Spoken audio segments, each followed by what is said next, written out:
Acabou! O capitão que chegou ao Planalto.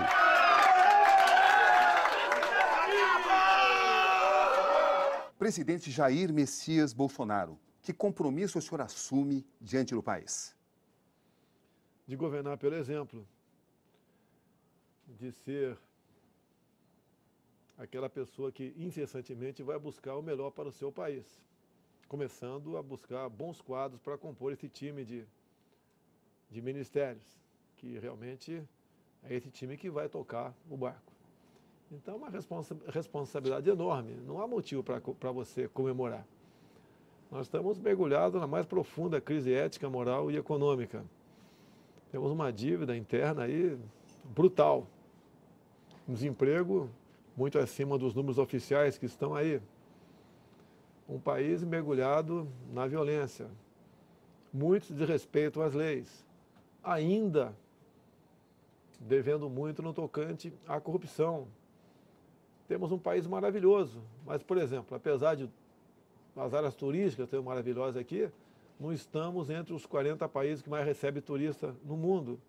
Então, esses desafios é que nós teremos pela frente. Eu já ajoelhei, agradecer a Deus pela missão e peço para Ele, insistentemente, muito mais que sabedoria, coragem para poder tomar decisões acertadas, de modo que o nosso povo seja feliz. Foram criadas muitas imagens a respeito do senhor, muitas delas, inclusive, falsas. Para aqueles que temem que o senhor possa restringir direitos democráticos, o que o senhor tem a dizer?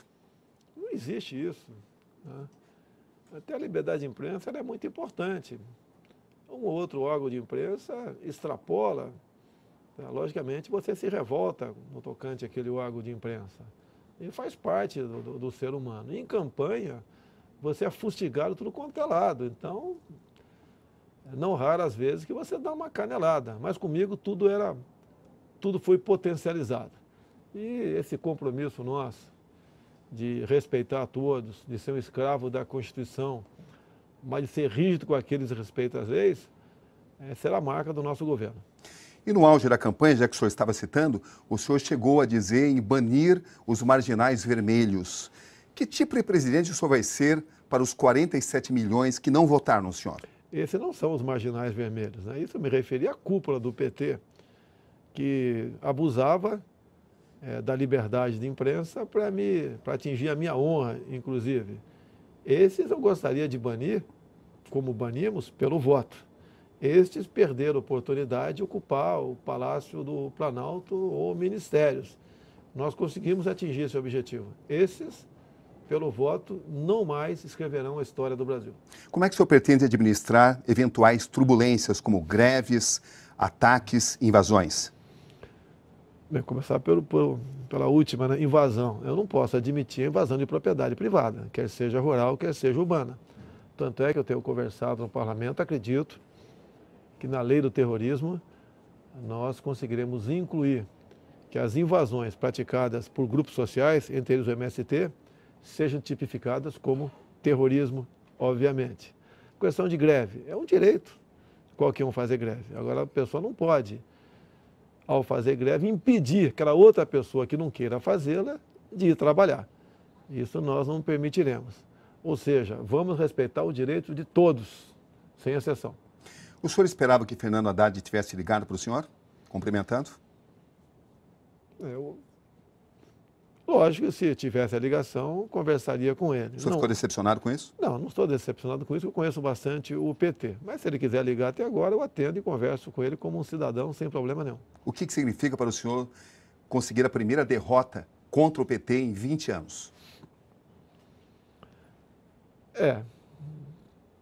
Para um partido muito pequeno, sem tempo de televisão, sem fundo partidário, um candidato capitão do Exército, rotulado de muita coisa, grande parte da grande mídia o contrário, realmente foi uma vitória que ninguém podia acreditar que ela fosse acontecer.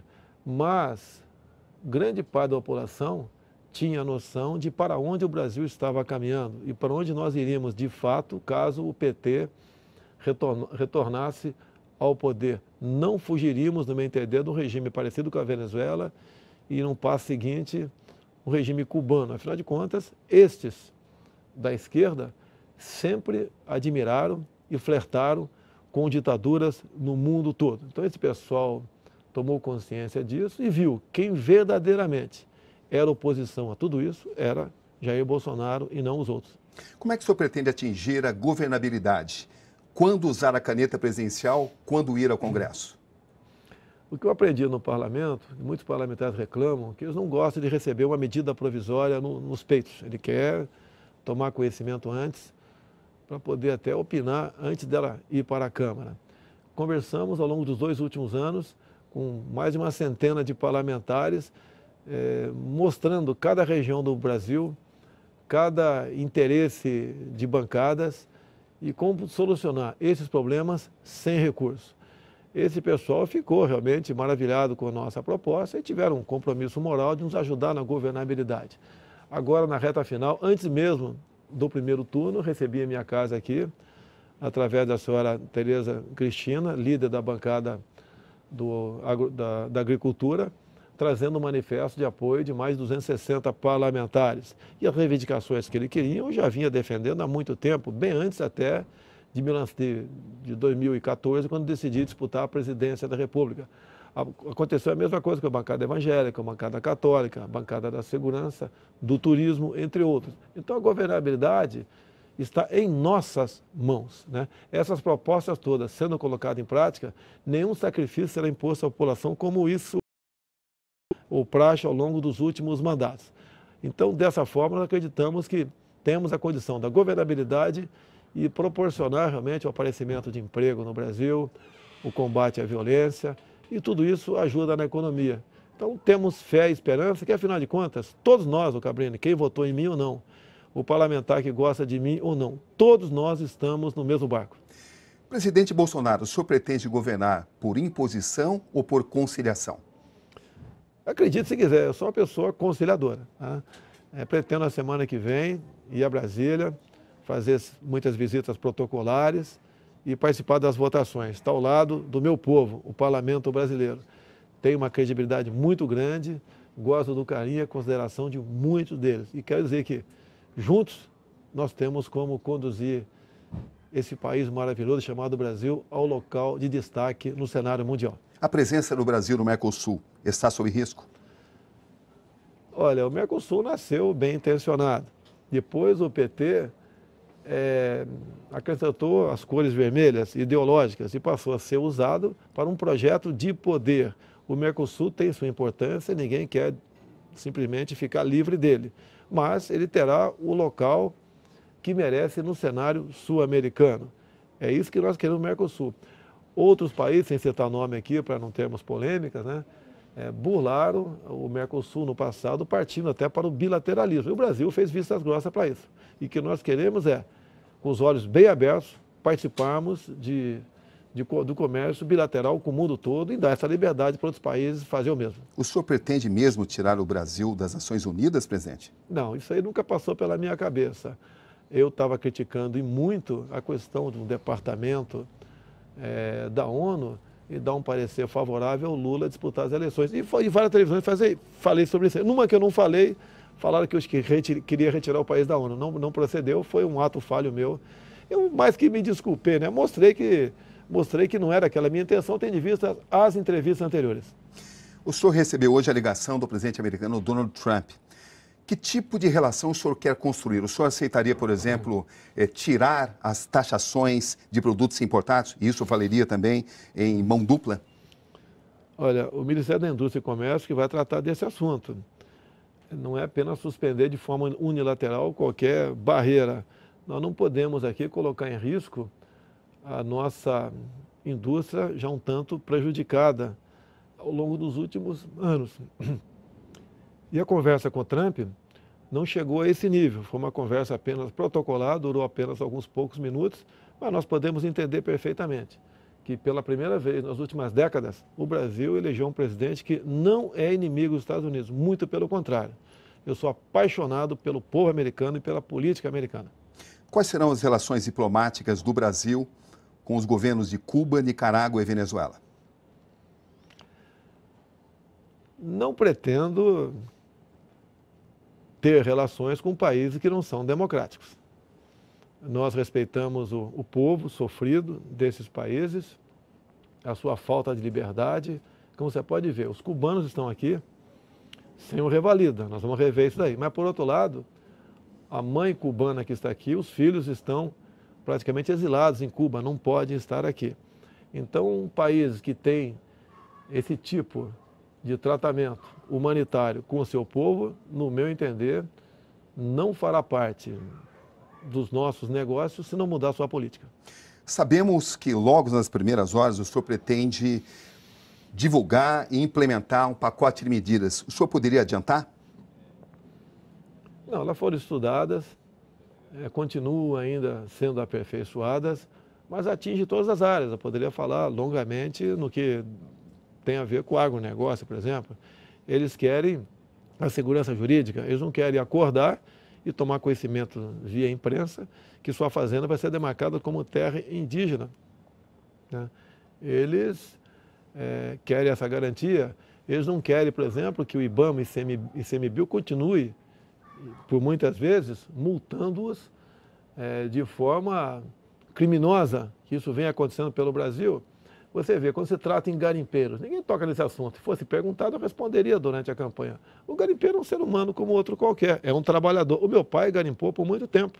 Eu peguei essa mania do meu pai, sempre carregava no meu carro uma bateia, um jogo de 4 peneiras. Não podia haver um córrego que ia lá dar uma faiscada ou buscar isso daí. É a nossa riqueza. Eu até digo, né? Os historiadores podem dizer que eu esteja errado, não tem problema. O oeste do Tratado de Tordesilhas nós devemos ao espírito garimpeiro da época, era outro nome que tinha naquela época, mas devemos a esse espírito, não podemos tratar essas pessoas com desleixo e com descaso.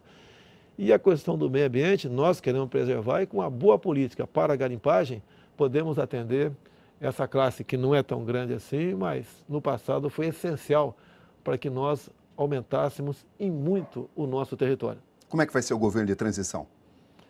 Ele começa, na verdade, essa semana. A semana que vem estou em Brasília. Temos já praticamente levantadas 50 pessoas que participarão dessa transição. Ela é de extrema importância. Onde então, Cabrini, só nesse momento nós teremos os números verdadeiros na nossa frente para que nós possamos decidir com os pés no chão. Não queremos e não faremos nenhuma maldade para quem quer que seja. Até mesmo o projeto de privatização nossa, muito bem conversado com o Paulo Guedes. Estamos em pleno acordo que devemos sim, o que não for a atividade fim do Estado, e em especial o que não for, o que estiver dando prejuízo, tem que ser privatizado. Essa é a nossa intenção. Pode ter certeza que a sociedade, os funcionários, o sistema financeiro, todos ficarão felizes com essa proposta nossa de privatização. Em algum cenário, o senhor aceitaria privatizar a Petrobras? Você pode discutir, eu sempre tenho falado, você tem que ver o modelo e para que capital. Nós não podemos entregar a nossa riqueza para um capital externo, não interessa qual seja. Eu chamo isso de questão estratégica. Agora, o refino, por exemplo, você pode abrir ao capital de fora. Não vejo nenhum problema no tocante a isso daí. Mas eu considero a Petrobras uma empresa estratégica, mas de acordo com o modelo, você pode sim, em grande parte, privatizá-la. Como é que o senhor define esse seu primeiro dia como presidente eleito? Olha, nada alterou a minha vida, né? Porque essa responsabilidade eu tinha de há muito. Tanto é que não houve comemoração nenhuma aqui em casa, né? Eu agradeci a Deus a missão e pedi para Ele força, sabedoria, para a gente realmente conduzir esse país para o local de destaque que ele merece. Em chegando lá, a felicidade do seu povo é uma consequência. Para terminar essa entrevista, uma revelação daquilo que o senhor pretende fazer para o público do Conexão Repórter. Olha, eu agradeço a vocês, toda vez que me entrevistaram, foi com bastante cordialidade e isenção. Vamos continuar conversando, porque afinal de contas, você também está no mesmo barco que eu estou. Como vai ser a era Bolsonaro? Diferente dos demais, sem o tomar lá da cá, um time de ministério voltado para atender os interesses do povo brasileiro e não de agremiações político-partidárias. Presidente, parabéns, boa sorte. Obrigado. O Brasil inteiro espera muita coisa do senhor. Muito obrigado, Cabrini.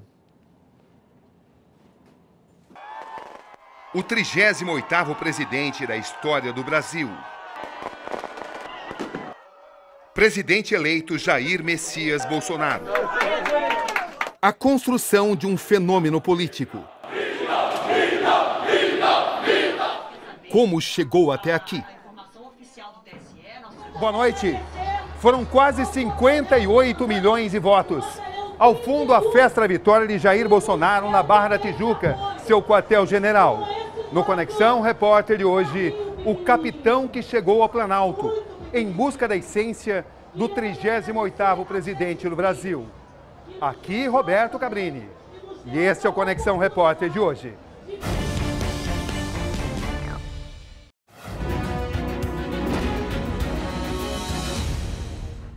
Para resgatar a história do capitão reformado que chegou à presidência, é preciso se aventurar no Noroeste paulista. De São Paulo, são pelo menos 7 horas de carro até lá. As primeiras placas aparecem. Glicério. O nome é referência a um importante político republicano do fim do século XIX. Francisco Glicério participou do movimento que levou à República em 1889 e da primeira Constituição Brasileira, de 1891. Chegou a ser ministro da Agricultura. Mesmo num dia de chuva, as ruas são tranquilas e o ritmo é lento. Estamos em Glicério, cidade de menos de 5 mil habitantes, no noroeste do estado de São Paulo, a 500 quilômetros da capital paulista. Jair Bolsonaro nasceu aqui, no dia 21 de março de 1955. Glicério parou no tempo. Perdeu distritos que se emanciparam e hoje é bem menor do que na época do nascimento do capitão. O café deu lugar à cana-de-açúcar como o carro-chefe do lugar. Jair Bolsonaro levou mais de 6 décadas para retornar à cidadezinha onde nasceu. Foi motivo de festa, com direito a discurso na praça principal. Gente da minha terra! Ele levou dali da entrada da praça até aqui, mais ou menos uns 10 a 15 minutos para chegar nesse simples palco aqui. Vamos dizer uma concha assim, onde às vezes algumas crianças fazem alguma apresentação, né? E aqui nesse palco onde ele falou para a população de Glicério, falou para a comunidade e demais municípios da região que estavam presentes aqui. Aquele que esquece seu passado está condenado a não ter futuro. Eu acredito que tinha em torno de umas 3 mil pessoas. A própria família não sabe ao certo onde os Bolsonaro viveram aqui. Seu Gerardo e Dona Olinda, os pais de Jair, se mudavam muito na época. Conheci o pai dele porque eu trabalhava numa padaria onde eles eram fregueses. É a única padaria que tinha em Glicério. Há uns 5, 6 anos atrás, eu escutei um comentário que ele tinha nascido em Glicério. E eu resolvi mandar um bilhete, uma cartinha para ele. Se ele precisasse de alguma coisa de Glicério, eu estava à disposição dele. Se ele tivesse parente aqui ainda ou alguém da família. Aceite meus cumprimentos e desejo-lhe uma feliz gestão política, como vem fazendo em benefício do povo brasileiro. Atenciosamente, Jorge Assad. As portas da Capela de São João se abrem e eu me encontro com o Padre Márcio. Boa tarde, Padre. Tudo bem? Muito bem-vindo. Muito bonita a capela.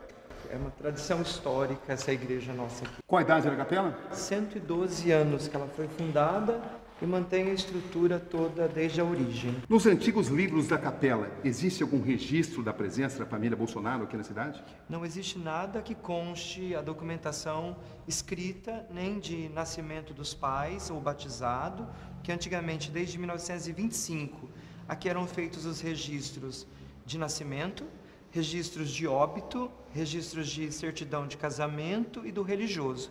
E esses registros eram constados na paróquia. A gente não tem nada que conste sobre esse momento histórico. O senhor procurou e não localizou? Já procuramos, fizemos um assento por interesse histórico nosso e não foi encontrado nada do que conste, nem dos pais ou avós deles aqui. Porque a passagem deles aqui foi pequena e comprovada só pela população mais antiga. Hildo Gaúcho, o prefeito de Glicério, foi atrás da história de Jair Bolsonaro. Nesse dia de chuva aqui em Glicério, eu me encontro com o prefeito da cidade, Hildo de Souza. Prefeito, o que vocês sabem sobre o nascimento de Jair Bolsonaro aqui? Olha, Cabrino, o que a gente sabe é que ele nasceu aqui, né? Viveu pouco tempo aqui no município, seus familiares, e depois mudaram-se para Campinas. É o que a gente conhece da história dele, ele esteve aqui pessoalmente, esteve muito orgulhoso de estar na terra natal. É o que a gente conhece da história do Jair Bolsonaro, né? Sempre honrei esse município. Eu nunca deixei de falar que fui nascido aqui, registrado em Campinas e criado em Eldorado Paulista. Vocês conseguiram descobrir aonde Jair Bolsonaro nasceu aqui em Glicério? A gente tem sim uma região aqui dentro da cidade, na zona urbana. Não existe mais a casa, mas algumas pessoas antigas relataram que seria naquele local que tinha nascido. Aonde? Aqui embaixo, mais ou menos umas 4 quadras para baixo, mas não existe mais a casa, foi desmanchada. Podemos ir até lá? Podemos. Então vamos até lá. O prefeito me leva ao local em seu próprio carro. E enfim, Hildo Gaúcho me mostra. Seria bem aqui. Não é uma certeza, mas bate com o que Dona Olinda contava. Prefeito, pelo que o senhor apurou, seria esse o local? Pelos relatos das pessoas mais antigas do município e da cidade, foi aqui que o Jair Bolsonaro nasceu, nesse terreno onde havia uma casa, uma residência, que hoje já não existe mais. Mas existe uma outra possibilidade também? Tem relatos também que a família deve ter passado e morado num sítio próximo daqui, mas as evidências mesmo que se falam aqui, os moradores antigos, é que esse local foi o local do nascimento dele. Vizinho da casa dele, existia a parteira, a Dona Marieta. Dona Marieta, aqui tinha 2 parteiras, mas a Dona Marieta que fez o parto do Jair Bolsonaro. Se vocês conseguirem comprovar, o que vocês fariam? Com certeza, se tivesse alguém que relatasse como seria a casa do presidente, nós ia fazer uma reconstituição, né? Até para fazer uma homenagem ao presidente, que o município está dando para a nação, né? O fato é que Jair Bolsonaro colocou o Glicério no mapa.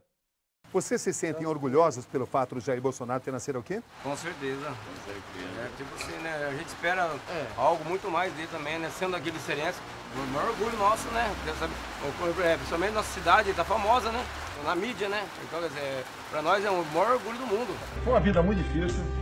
Na verdade, ela teve 7 filhos, né? Perdeu um filho bastante jovem ainda, lá na cidade de Figueira.